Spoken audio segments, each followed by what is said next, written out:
Hi everyone. My name is Valerie, Keisha, and I'm from group A50.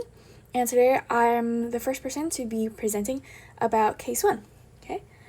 So, it's about quantitative easing policy. So, let me move myself there. Okay, on this slide, we can see how quantitative easing developed in the United States. Right? So, in the United States, quantitative easing was mainly used during economic crisis.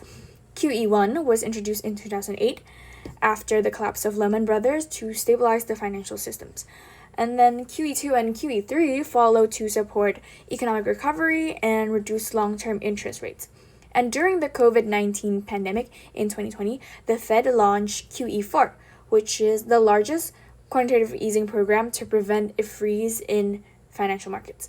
And then over here, we have this is the Japan quantitative easing. So Japan had a pretty different experience. So after the asset bubble burst in the 1990s, Japan suffered from long-term deflation and weak economic growth. So the Bank of Japan introduced the world's first quantitative easing program in 2001. Later, it expanded the policy through comprehensive easing, and then in 2010, and QQE in 2013 to achieve a 2% inflation target. So in summary, the US used quantitative easing mainly to respond to crises, while Japan used quantitative easing as a long-term strategy against deflation.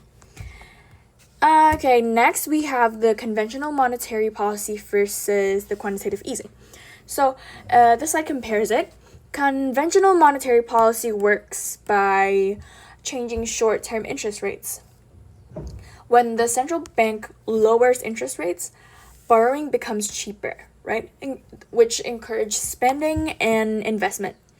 However, when interest rates are already close to zero, the central bank can't reduce them much further. This is where quantitative easing becomes important.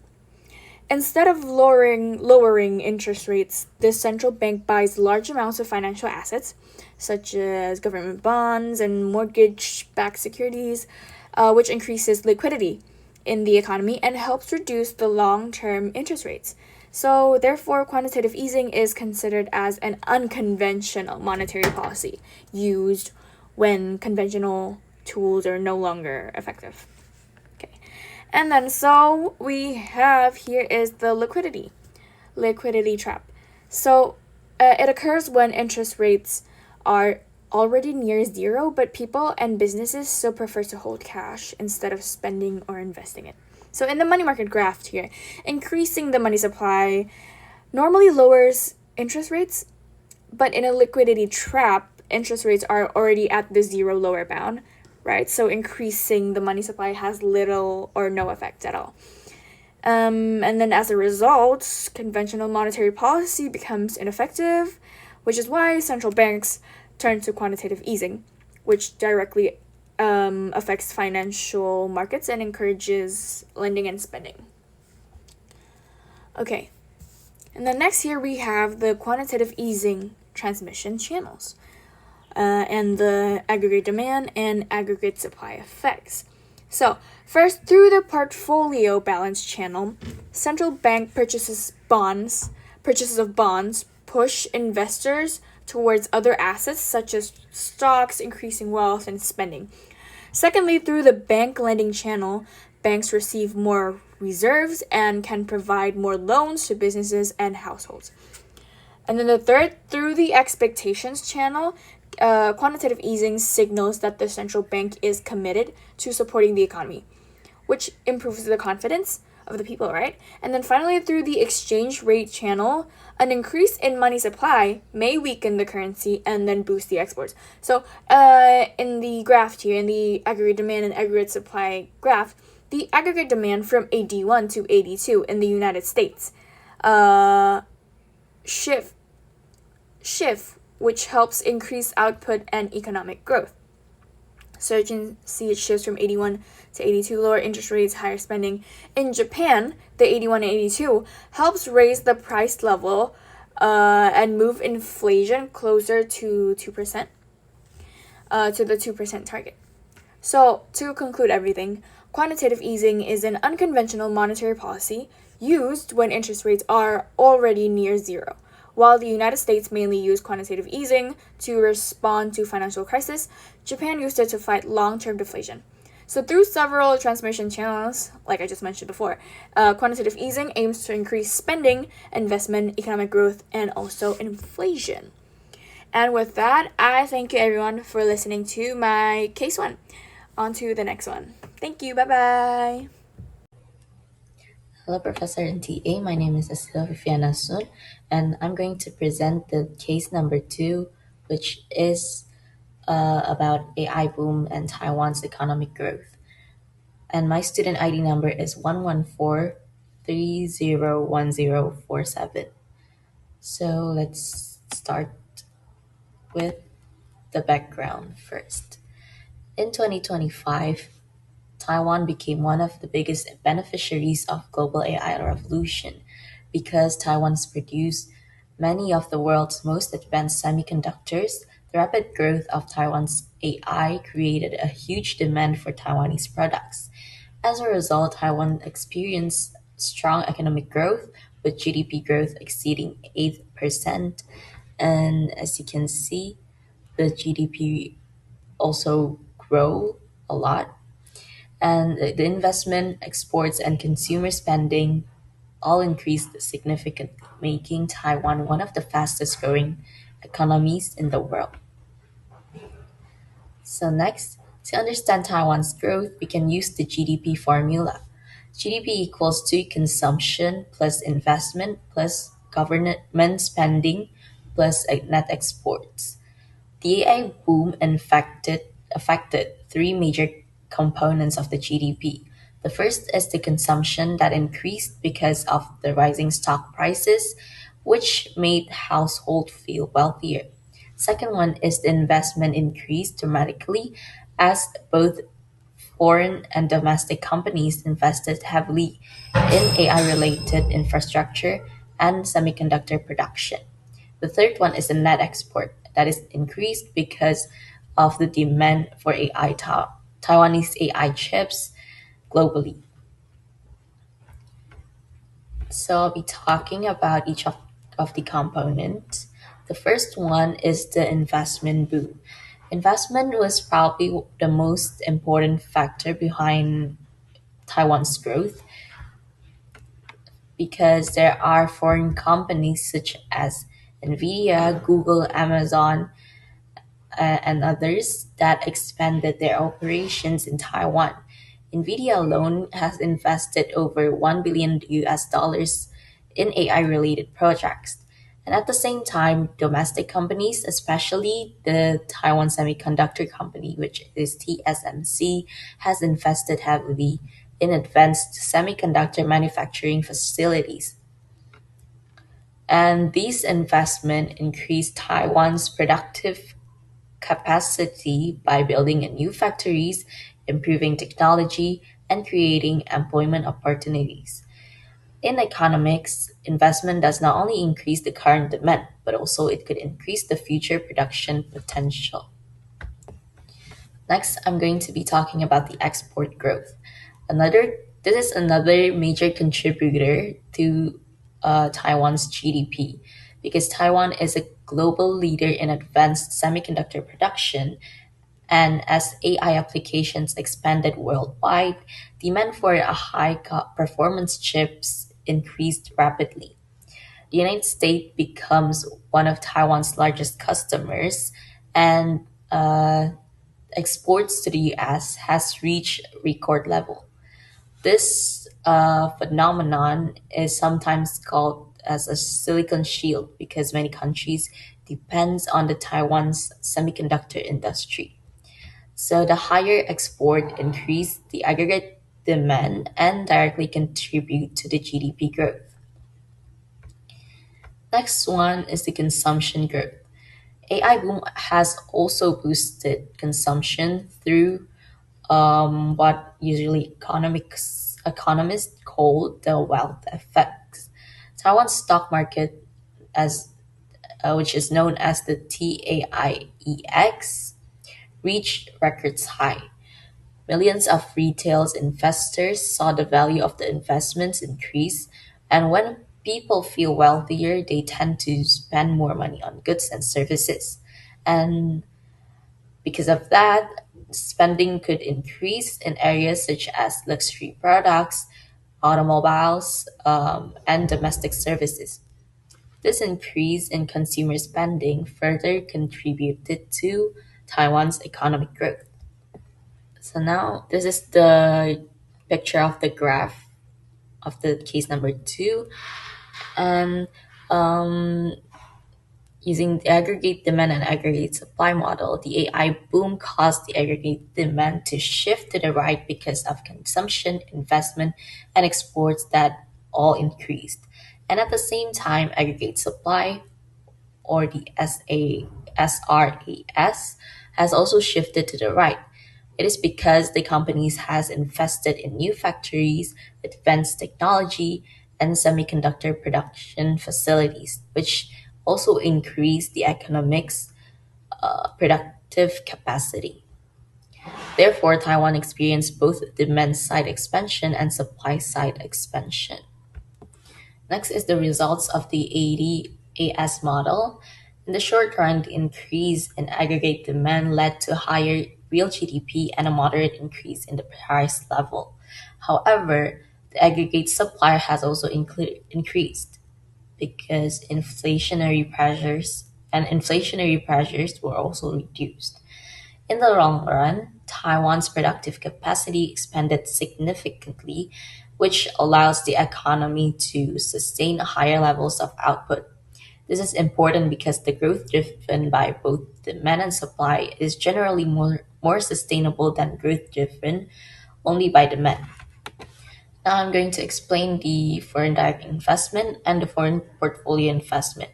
Foreign direct investment occurs when the foreign companies invest directly in productive assets and gain some level of control. The example in this case is the Nvidia's investment, Google's R&D expansion, and also the Amazon's data centers projects. Now, for the foreign portfolio investment, or FPI, it is involves in buying of financial assets such as stocks without controlling the company directly. And for this case, the example is the international investors purchasing shares in Taiwanese company through the stock markets. Foreign direct companies tend to have a stronger long-term impact because it creates factories, jobs, and productive capacity. While the FPI, or the foreign portfolio investment, mainly increases the financial capital and market liquidity. Now I'm going to explain the impact on the new Taiwan dollar, or NTD. The large inflow of foreign capital has also affected Taiwan's currency. When foreign investors want to invest in Taiwan, they must first exchange their money into Taiwan dollars. And as the demand for Taiwan dollars increases, the currency tends to appreciate. A stronger currency can be beneficial because imports could become cheaper and consumers gain more purchasing power. However, it can also make the exports even more expensive for foreign buyers, potentially could reduce export competitiveness in the future. Finally, let's see how booming stock markets translates into a real economic growth. When a stock price rises, the household will become wealthier. This is known as the wealth effect. And as the wealth increases, consumers spend more money on goods and services. This relationship is connected to the MPC, or we know as the marginal propensity to consume, which measures how much additional income people spend rather than save. So the rising stock prices increase consumption, which then raises the aggregate demand and ultimately also increases the real GDP. So that's it for the case number two. Thank you for listening. study. But before that, I'm going to introduce myself. My name is Rachel, and I'm from International Business major with the ID 114301043. So the third case study is the USA and Iran war and oil crisis. So before we jump into the questions, I'm going to explain the background of the conflict. So in early 2026, which is this year, the tension between the United States and Iran escalated into open conflict. One of the most important consequences was Iran's disruption of the Strait of Hormuz, a narrow waterway through which nearly 20% of the world's oil and liquefied natural gas export passed. At the same time, attacks on the energy infrastructure in the Gulf region further reduced global energy supplies. As a result, approximately 20 million barrels of oil per day were removed from the global market. This caused oil prices to surge from around $70 per barrel before the conflict to nearly $120 per barrel within just a few weeks. Because oil is the key input for transportation, manufacturing, and trade, the effect quickly spread throughout the global economy. So, now I'm going to explain about the first question, which is the comparison between the Russia Ukraine war and the Iran and US war. So, although both conflicts disrupted global markets, they affect the economy in different ways. The Russia-Ukraine war in 2022 was primarily disrupted natural gas supplies to Europe and reduced grain exports, leading to higher food and energy prices, especially in European countries. And in contrast, the Iran and US conflict directly affected the global oil market. This had a much broader impact because oil is one of the most widely traded commodities in the world and is essential for nearly every sector of the economy. So the reason why gasoline prices increase so rapidly in it's because the Middle East remains one of the most important oil producing regions, and the Strait of Hormuz acts a major transportation route for global oil exports. When that route was disrupted, global oil supply immediately fell while demand remained relatively unchanged. This created a large supply shortage, causing oil prices to rise sharply and gasoline price to increase around the world. So let's move on to the next question, which is the stagflation.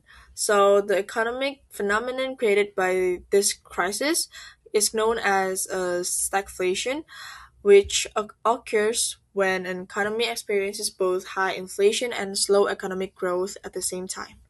Normally, inflation and unemployment tend to move in opposite directions. However, stagflation is unusual because two major macroeconomics problem occurs simultaneously. The first problem is inflation as oil prices rise, production and transportation costs increase, causing the price of goods and services to rise. And the second problem is the economic contraction and rising unemployment. Higher production costs reduce firms' profits, causing some businesses to cut production, delay investment, or lay off workers. As a result, countries face both rising prices and weakening economic activity. So now I'm going to explain about the how the oil shock created stagflation. So first, we need to understand how the stagflation developed. Um, so the first one is the conflict of the war, and the conflict reduced global oil supply. This caused oil prices to increase dramatically. Because oil is an important input in production, businesses face higher operating costs. To protect profits, many firms reduce production or pass this higher cost onto consumers. As production fell, economic growth slowed. At the same time, higher cost price cause prices throughout the economy to rise. This combination of slower growth and higher inflation is exactly what economists call stagflation. So why is this condition is considered more difficult for a country to manage? It's because stagflation is more difficult because inflation is high at the same time as low growth and high unemployment. This creates a policy conflict where expansionary policies reduce unemployment but worsen the inflation, while contractionary policies reduce inflation but increase unemployment and slow growth. So, in a recession, policies work in the same direction, but in stagflation, they pull in opposite directions and forcing a trade off. So now I'm going to explain the aggregate demand and aggregate supply model analysis. Initially, the economic is at equilibrium where aggregate demand intersects with the short run um, aggregate supply, giving us the original price level and real GDP at E1. However, when oil prices rise significantly, firms face higher production costs, and this reduces the quantity of good and services firms are willing to supply at every price level. As a result, the short-run aggregate supply curve shifts left from 1 to point 2. The new equilibrium shows two important changes. First, the price level rises from P1 to P2, and the second one, real GDP falls from Y1 to Y2. Therefore, the economy experiences both inflation and a decline in output, which is the characteristic of stagflation. And next, we will examine the crisis using the Phillips curve. So, the Phillips curve traditionally shows a trade off between inflation and unemployment. In normal circumstances, lower unemployment is often associated with higher inflation, while higher unemployment is associated with lower inflation. However, the oil crisis created a negative supply shock that shifted the entire Phillips curve upward. As a result, the economy experienced both higher inflation and higher unemployment. So now, the question is why monetary policy cannot solve both problems.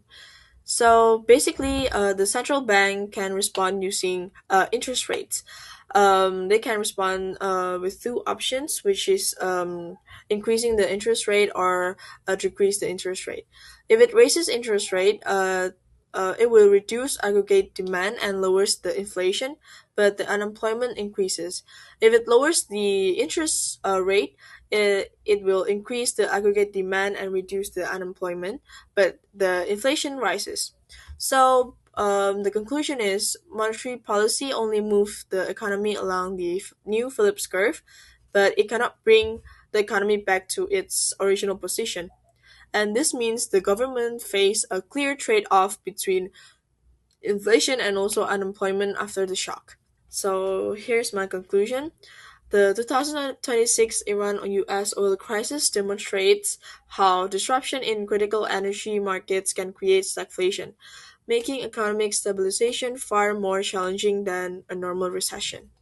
So here's all from our presentation. Thank you for listening.